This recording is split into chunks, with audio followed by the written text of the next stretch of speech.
welcome to another session of the Public Intellectual Lecture Series of Far Eastern University. I am Leo from the Department of Interdisciplinary Studies, and today's topic is human security from the national and international perspective. The speakers for today's sessions are Dr. Rommel Banlaoi, Chairman of the Board of the Philippine Institute for Peace, Violence, and Terrorism Research, and Professor Herman Kraft of the Department of Political Science of the University of the Philippines. Herman, Rommel, thank you very much for accommodating us for today. Thank you for having us. It's a pleasure. Thank you. So perhaps we can begin with something very basic.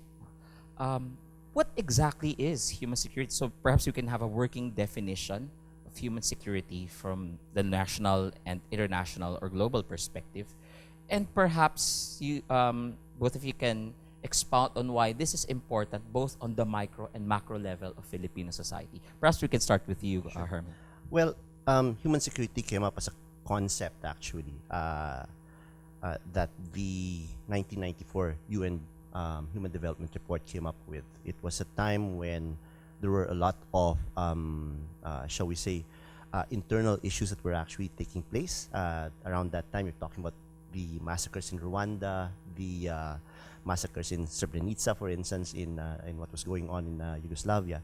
And so the main question there was, if we continue looking at things, if we continue looking at security from a national security perspective, meaning to say that the object of security continues to be the state, then the question would be, what happens when you're talking about the state being the one that's responsible for creating insecurity for its people? And so the UN Development Report actually came up with the concept of human security, where it talks about the idea that security should be seen in terms of freedom from fear and freedom from want. Okay. In fact, I think a third concept was brought in later on about the freedom of future generations to enjoy the kind of quality of life that we are enjoying right now. But the point here is that it goes beyond the idea of security as being simply about physical security. Right, the survival of the human being. First, you're also talking about quality of life here, because I think what the how human security was operationalized in that document, it included, I think, 7 concepts, and that included things like economic security, aside from physical security, environmental security. So all of these things were actually being brought in, which now comes to an interesting point, because it raises questions about what kinds of capacities then do governments have to have in order to be able to address the question of human security? In other words, before, if you talked about national security, it was primarily military, political, right? So the focus of security was on the capacity of institutions like the military or the police. Now you're talking about things like, for instance, the capacity of the entire government to actually provide the kind of quality of life that would make people feel secure in the kinds of everyday conditions that they have to actually deal with. So in that context, that's where the international norm actually came. The interesting thing about the Philippines is that since the Aquino administration, the Philippine government has been coming out with a national security policy, and to a large extent, the basic concepts that you actually have there approximates. It's not exactly the same, but it approximates the international definition of what human security is supposed to be all about, right? So in that sense, it redounds to the security of the human person as opposed to the idea of the security of the state per se, right? Thank you. Anything to add? Yeah, that's right. Human security is a product of a debate challenging the traditional concept of security, which is state-centric. During the Cold War, when you talk about security, it is defined as national security, meaning the security of the state against external threat emanating from other states. But after the end of the Cold War, the referent of security now focuses on the security of the people. It becomes people-centric or human-centric security. So when you talk about threats to people's security or human security, what are these threats? So threats are not only emanating from other states or external threats, but happening within the states. And what are these? Poverty. So when you talk about poverty, you talk about food security or economic security. Then you talk about destruction of the environment, so we have environmental security. But at the same time, the breaking down of political institutions. So you talk about political security. And in the third world, many threats are in fact happening inside, and even the state was a threat to human security. So for example, the political regime. So human security talks about the security of human being even against their own government, oppressive government. So that's the nature of political security. But as a result of that, security becomes comprehensive, and human security reflects the comprehensive scope of security right now. So the main difference is that we have the traditional security, which is state-centric, and the non-traditional security, which is human-centric. And this non-traditional security defines the overall concept of human security. And what are these non-traditional security issues? Then you talk about threats from poverty, environment, transnational organized crime, terrorism, even from your own government, even from the police, can be viewed as a threat to your own security. So human security embraces a people-oriented, human-centered concept of security as against traditional security, which is military-oriented and state-focused. Thank you very much for both of you because this is a very interesting perspective, because right now what you're saying is human security is not about the preservation of the state, but increasing the quality of life of the people of a particular community or nation, if I'm not mistaken. So given that, perhaps you can provide as a brief overview of the conditions of human security in the country, again from perhaps from the national and international perspective, and perhaps present some issues which you think are challenging or affecting our appreciation of human security in the country as citizens, as well as our quality of life. Perhaps you can start this time with Rommel. Well, when you talk about human security threats to the Filipinos, of course, the number one will be the issue of their economic status, poverty. So we're raising issues of food security and economic security. So if you want to address human security concerns, then our benchmark for that is the Human Security Index. Are we fulfilling the needs of our own people based on Human Security Index? And what are these? Ability to have decent livelihood, decent shelter, decent education, and even enough food on their plate. Okay, so those are things that we measure. And if you have all these things, then you have some sort of securities if you have these things. But if you're lacking of these things, if you lack these things, then you feel insecure. So that's the measure, and the common measure now is the Human Security, the Human Development Index, and now we are adopting what we call the Human Security Index. So it's being measured with a comprehensive issues that will address what we call the needs of the human being, human security needs. So good air, good environment, good food, good shelter, good education. Those things that fulfill the needs of human being. Okay, thank you. Yeah. The emphasis, of course, on the human person, right? Human communities, but at the same time, that does not absolve the state of its responsibilities, because you're still talking about the idea of who's going to be responsible for providing all of this, right? So if you talk about economic security, for instance, which actually includes the idea of what Rommel was actually talking about in terms of addressing poverty, that's not something that individuals can do on their own. So which means the state's still actually involved in that particular context. You talk about political security, that includes things like human rights, for instance, in which case it becomes important to actually talk about state capacity, right? Not as the object of security per se, but the state's capacity to actually provide the human person with what would be considered the capacities to be able to deal with everyday conditions, right? And so in that sense, one important aspect of human security, it might be implicit, it's not an explicit thing, but it really talks about, or it implies the importance of state capacity to be able to provide all of these things, right? To be able to respond to the needs of the people in whichever capacity you're actually looking at this. So it involves capacity at local, regional, national levels, and then of course, to a certain extent, it also talks about being part of an international community and being able to actually address international norms that we adhere to, for instance. Thank you. Which leads me to my next question, because you're emphasizing economics, Yes. poverty, and how how it has a tremendous impact on the quality of life of ordinary Filipinos. But as we can see, even if there seems to be a worsening condition, poverty seems to be worsening on a yearly basis, despite high economic growth as reflected in government data. It seems that people seem to not be enjoying, the fruits of the economic growth. Now that is I think a discussion we can discuss on a different topic or a different day.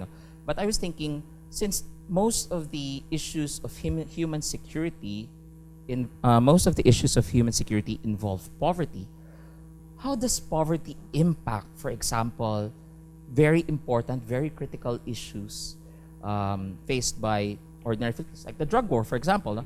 You have the drug war wherein most of the alleged victims or most of the casualties, are coming from impoverished communities. And then how does that contribute to and you mentioned something about capacity. How does the government programs, or how do government programs address the economic conditions of those who are casualties or who's being targeted by the drug war? And in terms of capacity, is it working? Perhaps Herman can start. Well, if you think about it, the responsibility, as far as economic issues are actually concerned, we talk of our society as fundamentally adhering to a neoliberal economic agenda. So the idea of opening up our markets, inviting foreign investments, and of course the consequences that this might have in terms of the capability of local Filipino capitalists to compete with foreign capital that's coming in. And of course, this brings in questions of, well, how do this affect the everyday lives of people, which basically means you're talking about quality of jobs that are actually available. And I think this is where the issue actually comes up. In other words, if you're talking about state capacity, you're not just talking about the capacity of the state to provide,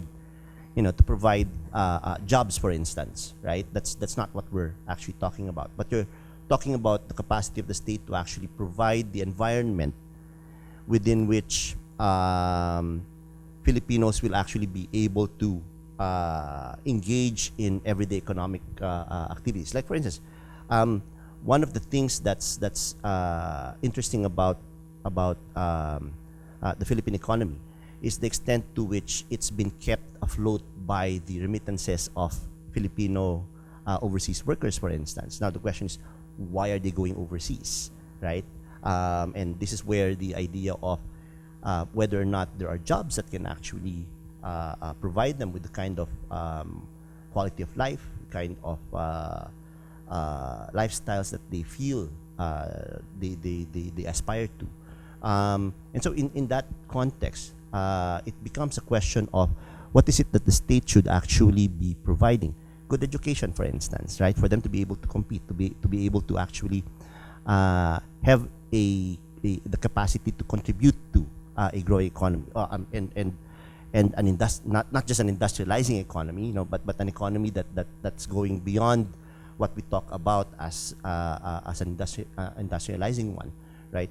We talk about the idea of a service economy, and so it brings up questions of what is it that the government should actually be focusing on if we're talking about empowering our people, right? So you can talk about education, you can talk about jobs, for instance, you can talk about things about like the environment, right? Providing people with the kind of, as Rommel mentioned, clean air, for instance, right? Because that goes back to health security, for instance, right? So all of these things are actually interconnected, so to speak, right? And a significant part of that goes back to the capacity of the state to provide the foundations within which people are going to be able to live the kind of quality of life that they aspire to.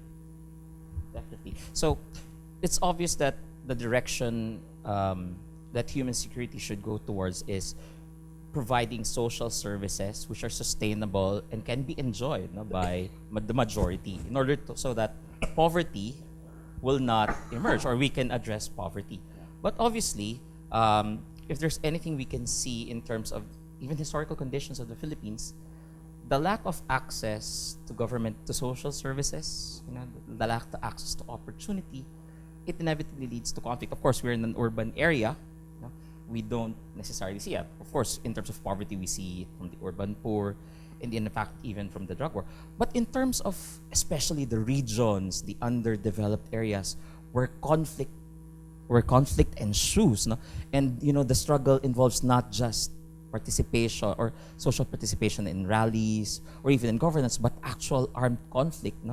What is the government what are government policies that try to address conflict in these areas? Especially peace is now becoming a very critical issue for development. It's as if we're now seeing development, social services, especially in underrepresented, highly impoverished areas, they will not occur without peace. Rommel, perhaps you can give us an idea. Yeah, first, if you talk about poverty, you can link that with a lot of many issues, drugs, terrorism, rebellion. So, but poverty is not the only driver of many of these problems. But poverty makes people prey to this kind of problem. And that is why our Philippine government has adopted a medium-term development plan that addresses the various aspects of our national problem, including security problem. So when it comes to some to security problems, like for example, Muslim rebellion and communist insurgency, we have approaches to deal with that. So when it comes to the Muslim rebellion, we pursued peace talks with the Muslim rebels.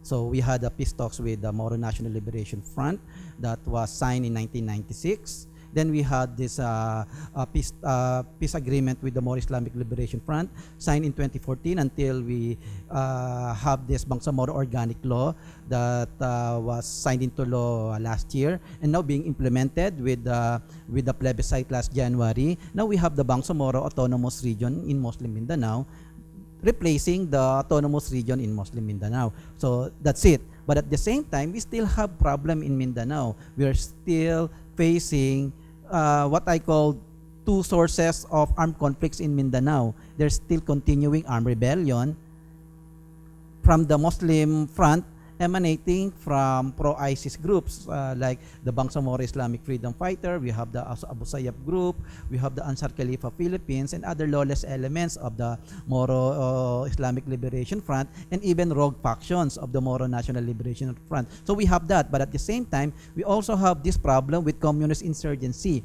The epicenter of communist insurgency right now is in Mindanao, particularly in regions 11 and 12 in Agusan provinces, Davao provinces, Surigao provinces, Compostela Valley. So we have this problem. Now, right now, the approach of the Philippine government is to open to the possibility of peace talks with the communist movement, but at the same time, they have this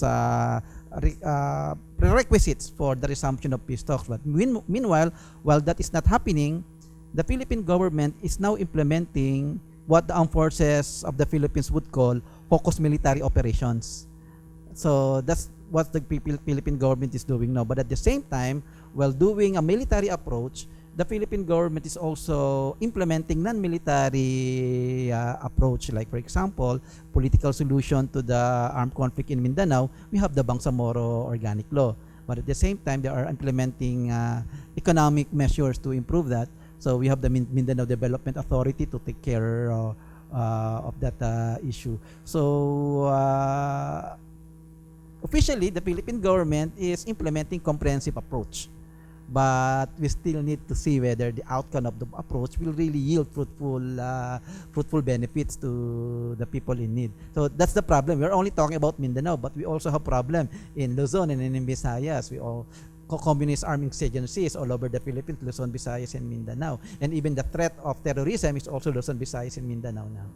Yeah. Perhaps Herman, you can add to that. I was just wondering, why is peace so important? No, because you mentioned no development. There can be no development unless there is peace. No, but we're talking about impoverished areas outside of Manila. Yeah. So why should the Manileño, the urbanite, the care about what is happening in Mindanao, especially, and I'm going to ask later about Marawi, because you were talking about military and peaceful non-military solutions. But if we're going to use Marawi as a case study, there seems to be something in that. But anyway, let's start with why is peace so important even to the person living in a privileged position in an urban area? Well, the literature tells us that development and security are practically two faces of the same coin, so to speak, right? That in order for us to actually have security, there must be a sense that our lives are actually becoming better, both at the societal level as well as at the individual level. So that means the expectations of people about their everyday conditions is connected to security in the sense of how they feel about themselves, right? So which means that I guess you could actually say that the motherhood statement there is that development and security are actually interconnected, right? But if you want to go down to brass tacks, for instance, so you mentioned the privileged position of Manileños, right? Why should we care about what's going on in the provinces? Well, let's put it this way.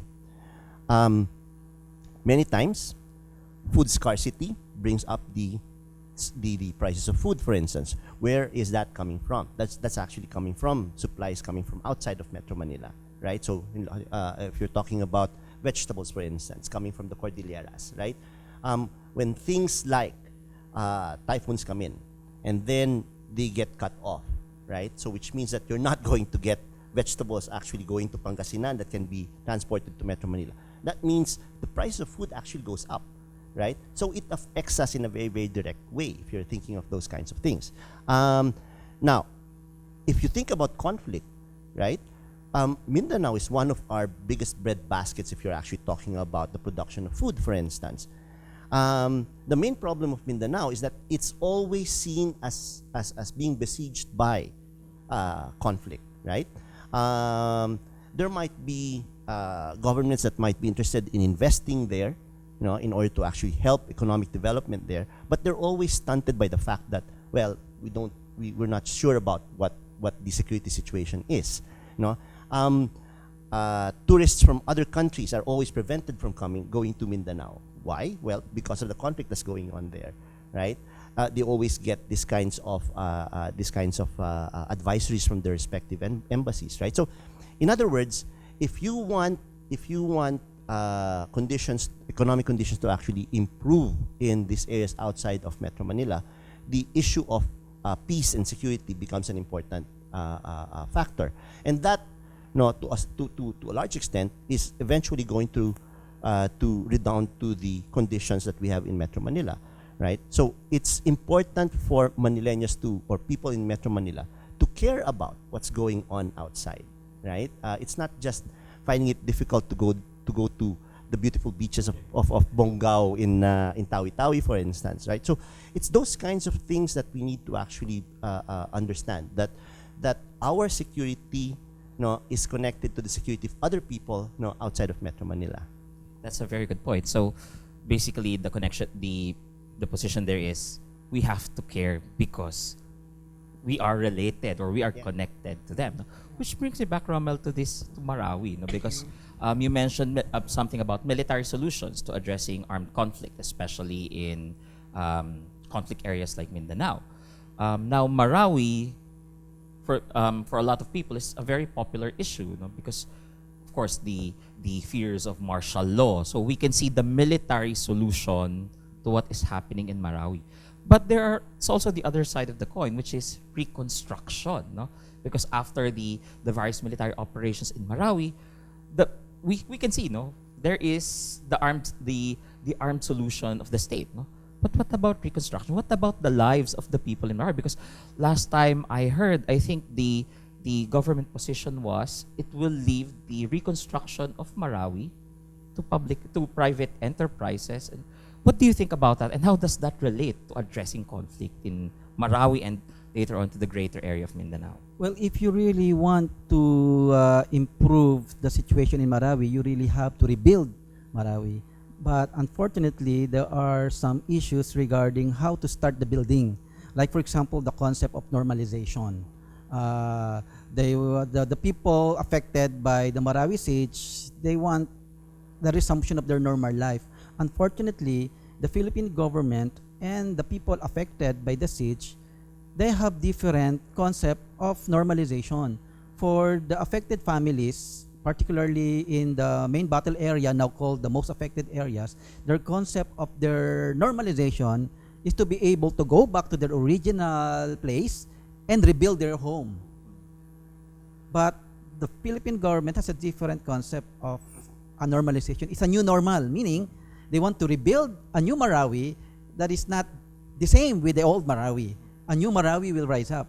So now we have that kind of problem. Now the Philippine government presented a model of a new Marawi, like several stories of building where you can put all these residents there. No, we want to come back to our original house and then rebuild it even without the help of the government. Even the private sector, they will rebuild their, yes, they want to go back. But this is now the problem.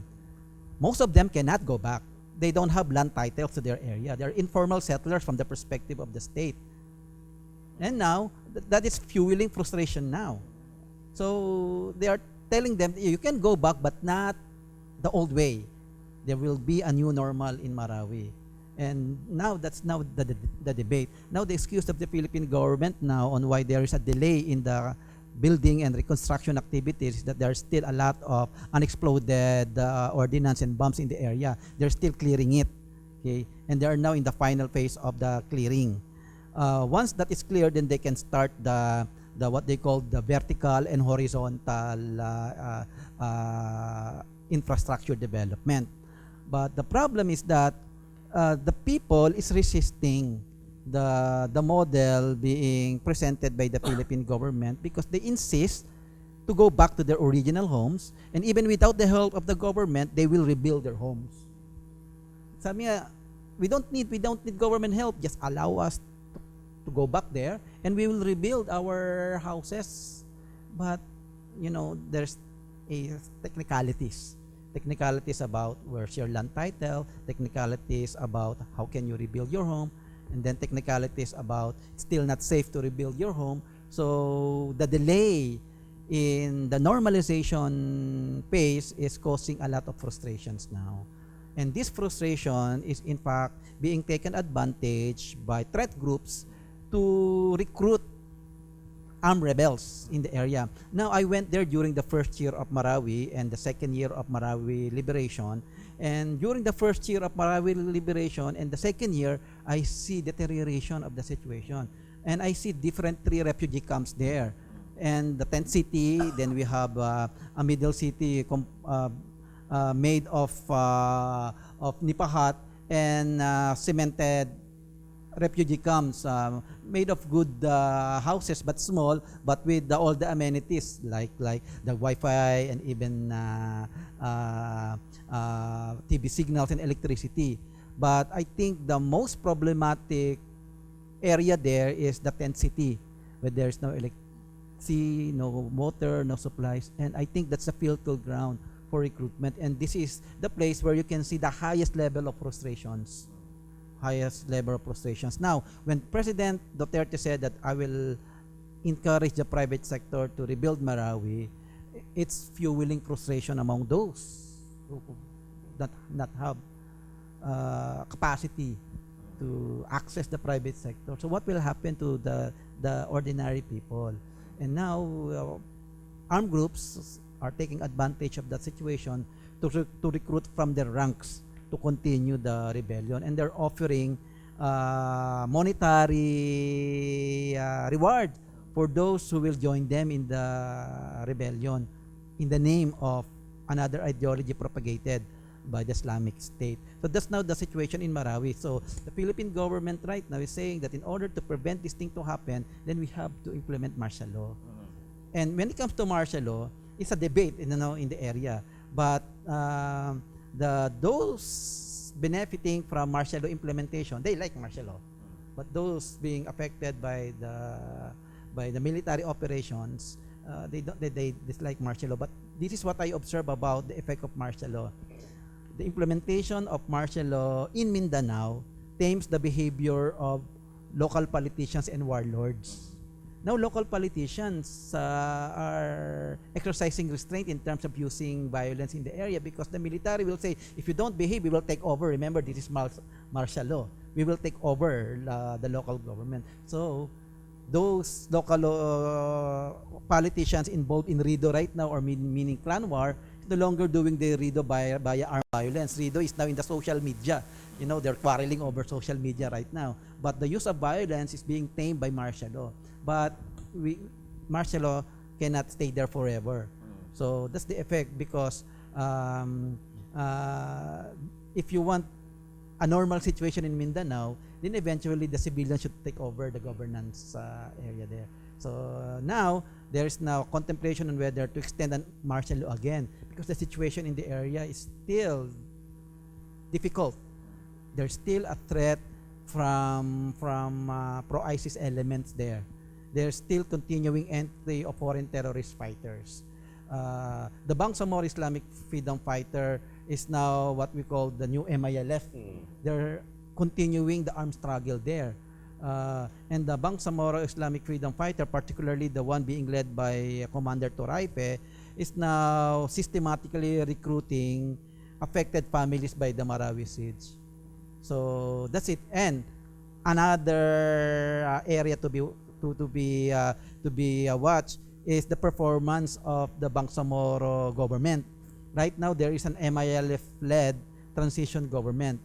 They have 3 years to prepare everything in order to set up a new political system that will really cater to the aspiration of the Bangsamoro people.